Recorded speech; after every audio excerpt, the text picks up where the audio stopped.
Hello friends, जय स्वामिनारायण। આપણે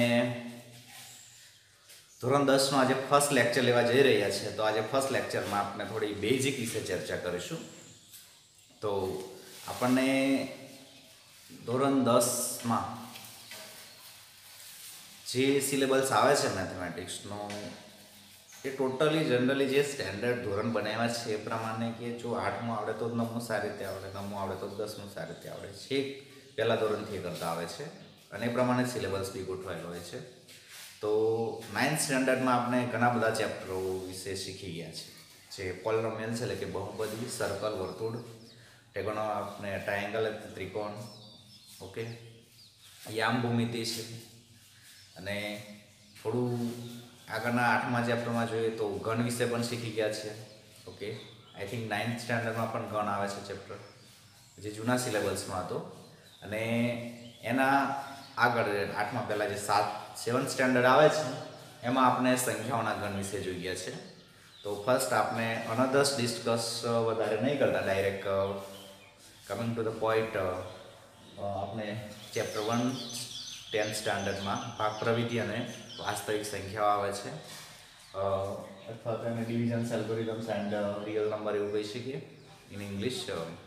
તો આજે આપણે સંખ્યાઓના ઘન વિશે થોડી ચર્ચા કરી લીધી, કારણ કે સંખ્યાઓના ઘન વિશે ના આવડે તો મેથેમેટિક્સ તમને ના આવડ્યું, મેથેમેટિક્સ જેટલું આપણે બેઝથી બની એટલું સારું રહેશે, ઓકે। તો ફર્સ્ટ આપણે સંખ્યાઓના ગણ, તો પહેલો ગણ છે આપણો એમ વડે દર્શાવીશું, જે આપણે નેચરલ નંબર કહીએ છીએ, જે પ્રાકૃતિક સંખ્યાઓ કહે છે। પ્રાકૃતિક સંખ્યા એકચ્યુઅલી શું હોય છે તો અહીં ધ્યાન આપવું, જે એન વડે દર્શાવીએ છીએ 1 2 3 અપ ટુ એન જશે, એટલે કે એને ધન પૂર્ણાંક સંખ્યાઓનો ગણ કહીશું, ઓકે। બીજું એને અંગ્રેજીમાં નેચરલ નંબર કે ગુજરાતીમાં પ્રાકૃતિક સંખ્યા। આ પ્રાકૃતિક એટલે કે આપણે વ્યવહારમાં થોડી જે ગણતરી માટે ઉપયોગ કરતા એ ટાઈપની ગણતરી, કે જેમાં વ્યક્તિઓની ગણતરી કરવી છે તો એવું ના કહીએ કે 10.5 માણસ છે, જે 10.5 મીન્સ કે 10.5 એ અપૂર્ણાંક સંખ્યા બની ગઈ છે, પૂર્ણાંક નથી, ઓકે। તો ધન પૂર્ણાંક સંખ્યાઓનો ગણ એટલે કે ધન એટલે કે 0 થી મોટી, પૂર્ણાંક એટલે 1 2 3 એ જે પૂર્ણ સંખ્યા હોય એ પૂર્ણાંક કહેવાશે, ઓકે। તો આપમાં પહેલો ગણ હતો નેચરલ નંબર। પછી બીજો ગણ આવે છે, આપણે જોઈએ, જેને આપણે W વડે દર્શાવીએ છીએ, W, જેમાં ખાલી 1 2 3 તો આવે જ છે, એક એક્સ્ટ્રા સંખ્યા સમાવેશ થાય છે 0, જેને આપણે અંગ્રેજીમાં કહીએ છીએ હોલ નંબર અને ગુજરાતીમાં કહીએ છીએ પૂર્ણ સંખ્યા, ઓકે। આ બીજો બનાવે છે, માત્ર એમાં 0 નો સમાવેશ થાય છે નેચરલ નંબર કરતા, જેને પૂર્ણાંક સંખ્યા કહીએ છીએ। ત્યાર પછી આવે છે ત્રીજો ગણ આવે છે, આ બીજો, હવે ત્રીજો આવે છે જેને આપણે ઝેડ વડે દર્શાવીએ છીએ, જેને 0 1 2 3 અપ ટુ n, ના બાજુ -1 -2 -3,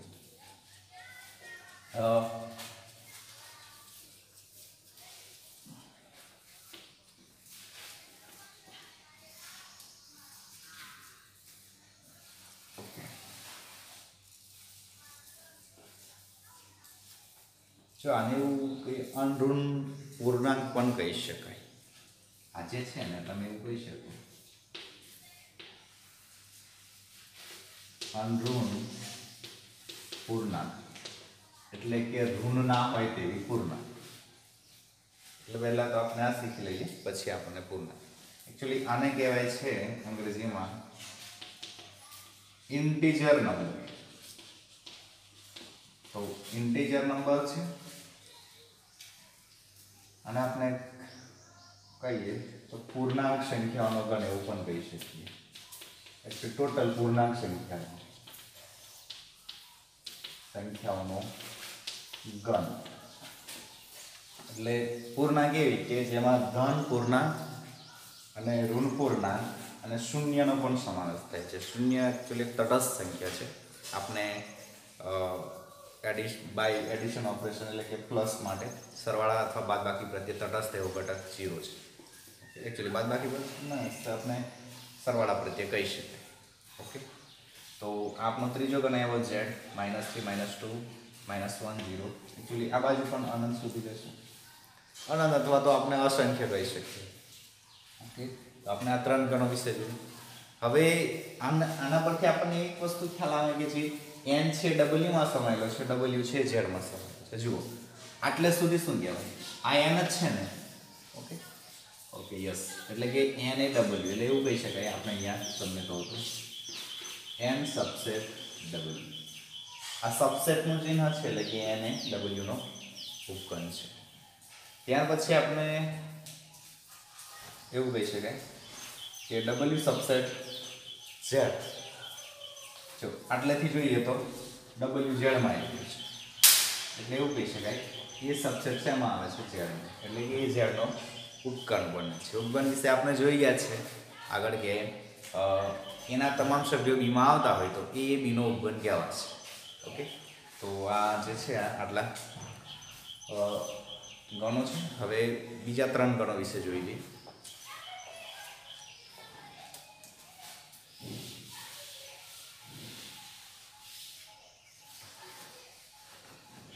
અને વાસ્તવિક સંખ્યા સુધી આપણે પહોંચવાનું છે. આ રીતના જ પહોંચાશે. તો ત્યાર પછી q આવે છે,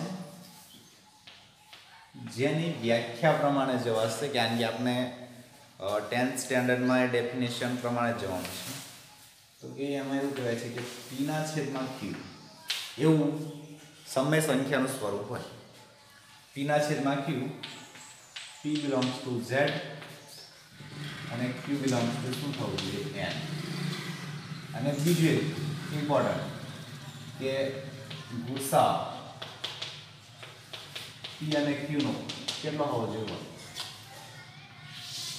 આ તમામ શરતો પાળતી સંખ્યા આગળમાં એવું કહેવાય. એનું સ્વરૂપ p/q જેવું હોય અને p અને q નો ગુસાઅ 1 હોય. p શેમાંથી લેવાનો છે? z માંથી. એટલે p છે ઋણ ધન કોઈ બી હોઈ શકે. ધન પૂર્ણાંક હોઈ શકે, ઋણ પૂર્ણાંક હોઈ શકે, 0 પણ હોઈ શકે. જ્યારે છેદમાં q છે એ n માંથી જ લેવાનો છે. કારણ કે જો q ને કદાચ w કે z માંથી કહેતા તો નહીં ચાલતું. તો આમ તો કે છેદમાં 0 આવી જાય છે. કોઈના પણ છેદમાં 0 આવી જાય તો એ સંખ્યાનું અસ્તિત્વ રહેતું નથી. એટલે આપણને p/q, p belongs to z and q belongs to n, આ ચિહ્નને આપણે શું કહેવાય છે? belongs to, એટલે કે z માંથી. z એટલે કે આ સંખ્યાઓનો ગણ. ઓકે, જ્યારે પણ સમય સંખ્યાનો ટોપિક આવશે, actually this is called the rational number.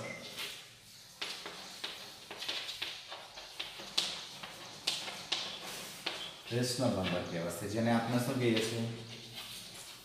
સમય સંખ્યા. ઓકે, અને આપણે સમય સંખ્યા કહીશું.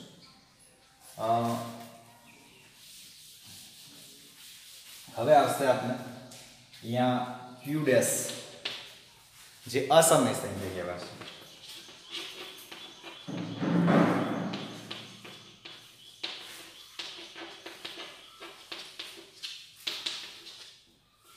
એકચ્યુઅલી અસમય સંખ્યા એટલે પાછું હવે એની કોઈ ડેફિનેશન નથી ક્લિયર, પણ જે સમય નથી તે અસમય. આ સીધી વસ્તુ છે. જે સમય ના હોય તે સંખ્યા, જે સમય ના હોય, સમય ના હોય, સમય ના હોય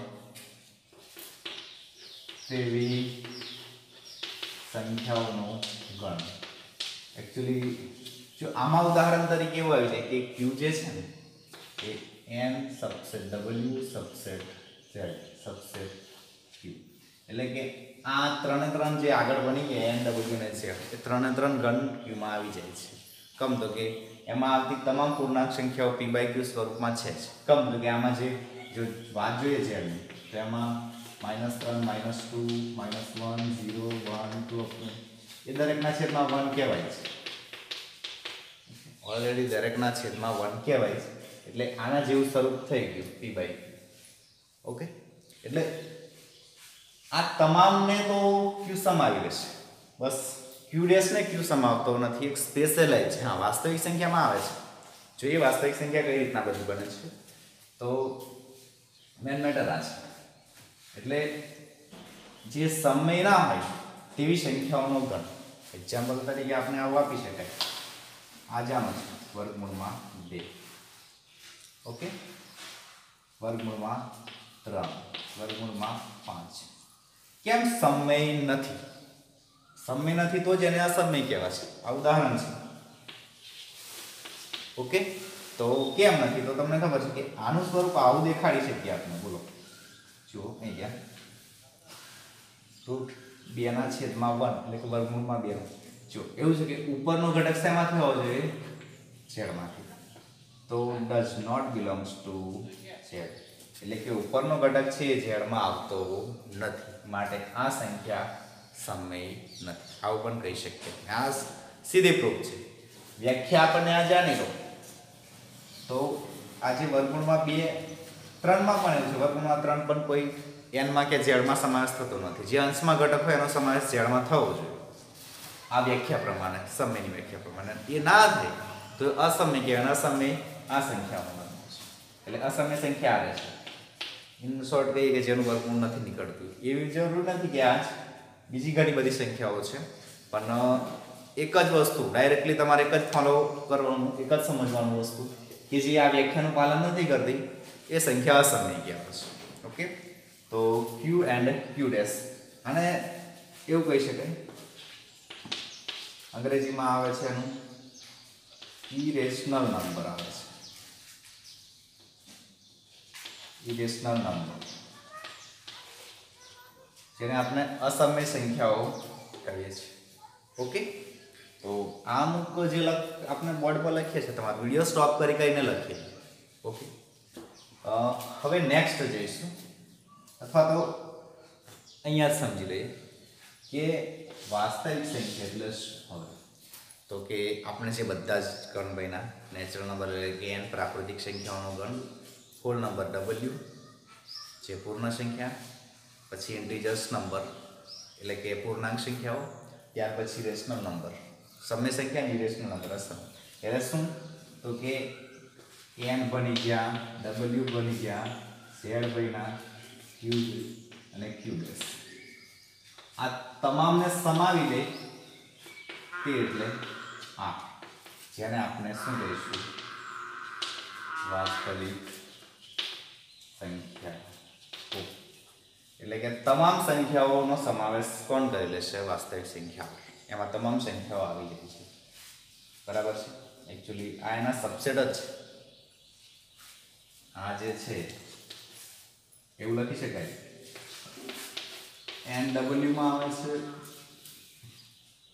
W, Z માં આવે છે ZQ માં આવે છે, અને Q R માં આવે છે. હા, એવું નહીં કહી શકે કે Q સબસેટ Q ડેશ એ અલગ જ છે. એટલે આપણે એવું પણ કહી શકીએ કે Q ડેશ સબસેટ પણ R છે. તમામ સંખ્યાઓ આ જે છે એ બધી સંખ્યાઓ કેવી કહેવાશે? વાસ્તવિક સંખ્યાઓ કહેવાશે. ઓકે, તો આપણે હતું સંખ્યાઓના ઘન વિશે. હવે જે ભાગ પ્રવિધિમાં થોડું યુગ્મ અને અયુગ્મ સંખ્યા કઈ રીતના બને છે એ બી જોઈ લઈએ, અને આખું જે ભાગ પ્રવિધિ શેષ પ્રમેય શું છે, યુક્લિડે કઈ રીતના આપ્યું છે એ પણ આપણે જોઈ લઈએ. તો સમજો બરાબર. અહીંયા આપણે ભાગાકાર ગુણાકાર તો બધાને આવડે છે. ઓકે, કે 37/5 હોય તો એને કઈ રીતના, બરાબર છે? તો સમજો અહીંયા આપણે 37/5 આવું કહીએ, આવું બની ગયા છે. તો અહીંયા 37/5 છે, એમાં આપણે અથવા તો બીજા સંકેતોમાં આવું પણ લખીએ છીએ, 37 ને 5 વડે ભાગવું. ઓકે, તો આપણને ખબર છે કે 5 છક્કા 35, 37 ના વડે ત્યાં સુધી એનો ઘડિયો બોલવો. બરાબર છે? તો આ જવાબ કયો લાવ્યો? 2, 0. Okay, right. હવે આપણને એવું શીખવાડતા હતા આગળના ધોરણોમાં, 5મા ધોરણમાં, કે આને શું કહેતા હોય છે? ભાજ્ય. આને શું કહેતા હોય છે? ભાજક. ભાગફળ. અને ભાગ કરનાર એને શું કહીએ છીએ? ભાજક કહીએ છીએ. અને આને શું કહેતા હોય છે? શેષ કહેતા હોય છે. તો આખી સંખ્યા જે ક્રિએટ એ થઈ છે જોશું તો સમજજો બરાબર. 37 અહીંયા 5 ગુણ્યા 7 અને વત્તા કેટલા છે? 0 2. એટલે કે શેષ ઓનલી 2 લખશો તો પણ ચાલશે. તો જો આ શું છે? ભાજ્ય છે. આ શું છે? ભાજક છે. આ શું છે? ભાગફળ છે ગુણાકારમાં. અને પ્લસ આ શું છે? શેષ.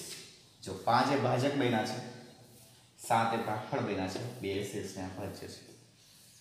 તો ભાજકને આપણે એ તરીકે દર્શાવીએ, ભાજકને બી તરીકે દર્શાવીશું, ભાગફળને ક્યુ તરીકે દર્શાવીશું. ક્વોશન્ટ કહીએ છીએ અંગ્રેજીમાં એટલે. અને રિમાઇન્ડર એને શેષને આર વડે દર્શાવીએ. તો આ રીતના એક ફોર્મ્યુલા તૈયાર છે જેને આપણે ભાગ પ્રમેયનું શેષ પ્રમેયનું સૂત્ર તરીકે જોઈ શકીએ છીએ. બરાબર છે ને? ઉપયોગ પણ એને કરવાનો છે. આપણે વર્લ્ડની અથવા દુનિયાની જેટલી પણ સંખ્યા છે, કોઈ પણ સંખ્યાને આ સ્વરૂપે આપણે લખી શકીએ. ઓકે, કોઈ બી સંખ્યા હોય, તમે વોટ એવર ગમે તે સંખ્યા લખી શકાય. તમે કહો 9 લખ્યું છે તો 9 લખી શકાય. કઈ રીતના? તો કે 9 બરાબર શું કરાય?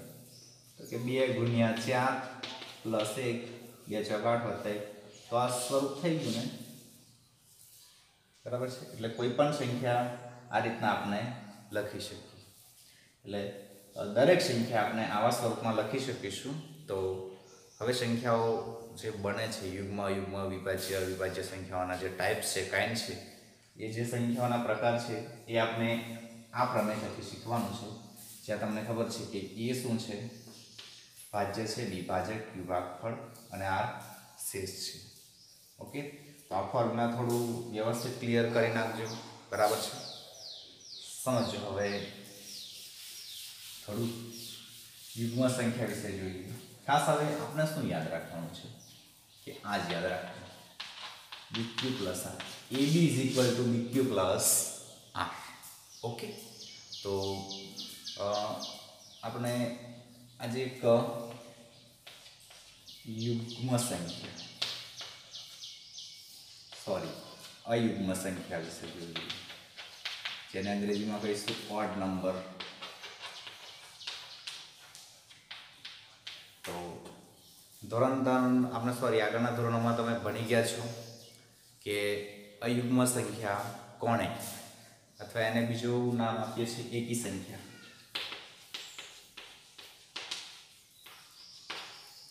આવું કહીએ છીએ. તો એ જે અયુગ્મ સંખ્યા છે એ શું કહેવાય? તો ઘણી વખત મેં સ્ટુડન્ટ્સને પૂછું છું તો એનું ઉદાહરણ તરીકે જવાબ આપે છે કે 2 4 6 8 એ બધી અયુગ્મ સંખ્યા કહેવાય છે.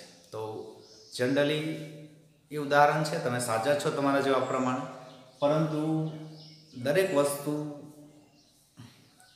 મોટાભાગની, દરેક તો નહીં કહેતા, 90% 95% મેથેમેટિક્સમાં એવી વસ્તુ કે જે એની વ્યાખ્યા પર ડિપેન્ડ કરે છે. વ્યાખ્યાથી જ વ્યાખ્યાયિત થાય છે.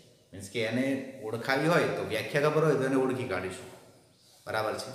તો આમ અયુગ્મ સંખ્યાની પણ વ્યાખ્યા ઓળખીશું તો આપણને વ્યાખ્યા સમજશું તો કોઈ બી સંખ્યા અથવા કોઈ બી સ્વરૂપે ગમે તે અજ્ઞાત કે ક્યારે પણ કોઈ પણ સોલ્યુશન માટે આપણને જ્યારે જરૂર પડશે તો વ્યાખ્યા જેટલી આપણે સરળતાથી સમજેલા હશે એટલું જ આપણે વ્યવસ્થિત ભણી શકશું. ઓકે, મેથેમેટિક્સમાં. તો આપણે અયુગ્મ સંખ્યાની વ્યાખ્યા એવી છે કે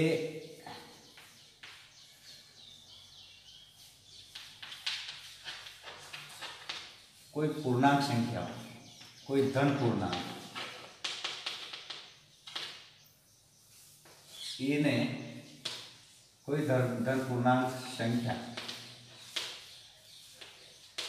અથવા કોઈ ધન પૂર્ણાંક અથવા પૂર્ણાંક લેશું ને તોય ચાલશે. આપણે એને પૂર્ણાંક વાપરીશું ને તોય ડેફિનેશન સત્ય છે. કોઈ પૂર્ણાંક સંખ્યા એ ને કોઈ પૂર્ણાંક સંખ્યા એ ને बी वडे भागता अथवा जो कोई पूर्णांक संख्या एवं लखीशुं कोई पूर्णांक संख्या पूर्णांक संख्या पूर्णांक संख्या कोई धन पूर्णांक संख्या वडे भागता पूर्णांक संख्या ने कोई धन पूर्णांक संख्या वडे भागता शेष 1 मळे शेष केटली मळवी जोईए 1 मळे तो ते पूर्णांक संख्या ने अयुग्म संख्या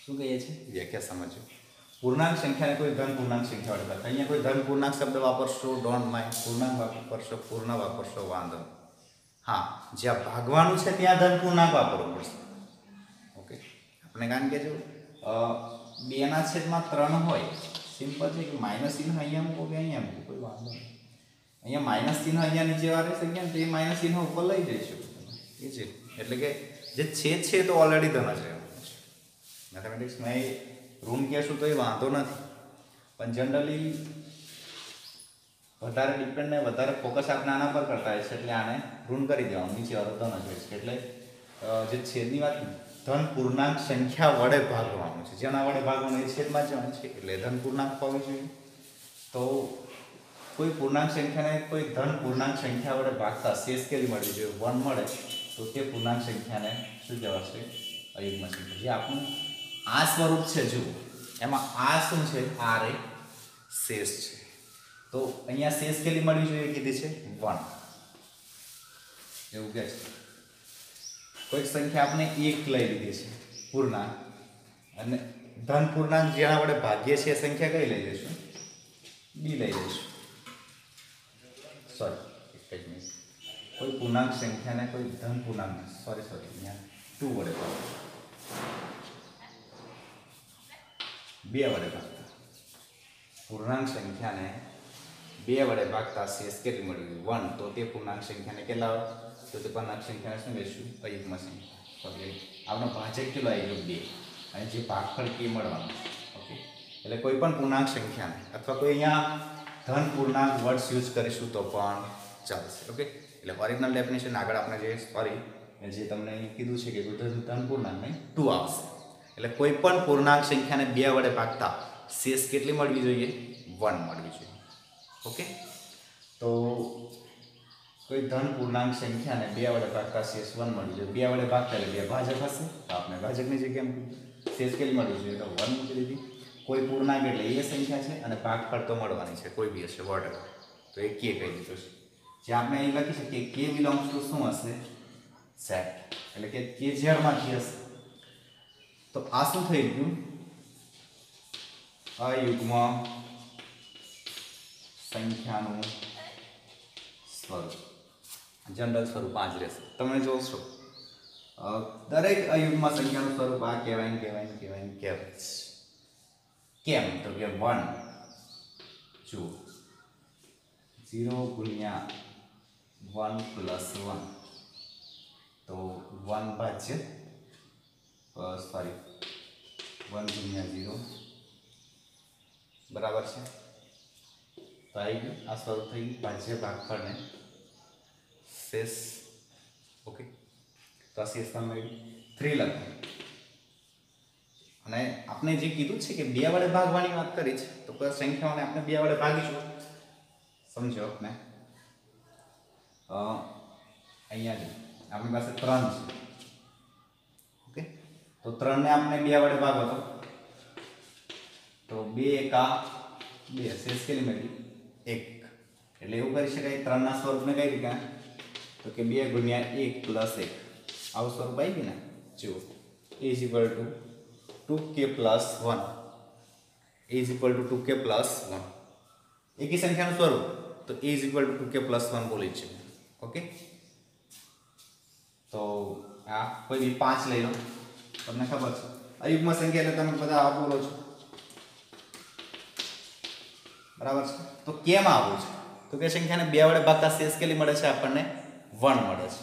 ઓકે, તો કોઈ પણ સંખ્યાને 2 વડે ભાગતા શેષ 1 મળે તો તે સંખ્યા એટલે કઈ અયુગ્મ સંખ્યા. અયુગ્મ સંખ્યા કે 5 ને પણ 2 વડે ભાગો શેષ 1 મળી છે. ઓકે, 7 ને ભાગો 2 વડે તો 2 તારી 6 શેષ કેટલી મળી છે 1 મળી છે. ડન.